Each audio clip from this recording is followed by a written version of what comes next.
Hola a tothom, aquest divendres 1 d'abril comença el concurs còmic 2022 i per poder presentar-vos-hi heu de tenir en compte les següents coses.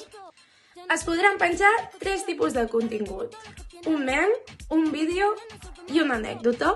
Segons les categories temàtiques que us pertoquin, podran penjar-se o a TikTok, o a Twitter o a Instagram. Això n'haureu d'estar molt atents l'1 d'abril que sortiran les temàtiques.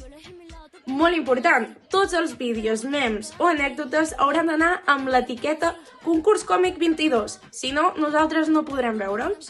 Els continguts hauran de ser en qualsevol variant dialectal del domini català o en aranès. Si s'utilitza qualsevol altra llengua, haurà de ser com un recurs de guió, si no, no es valorarà. Pots presentar més d'un contingut a cada xarxa social i a cada categoria, però només serà premiat un. És a dir, els premis no són acumulatius.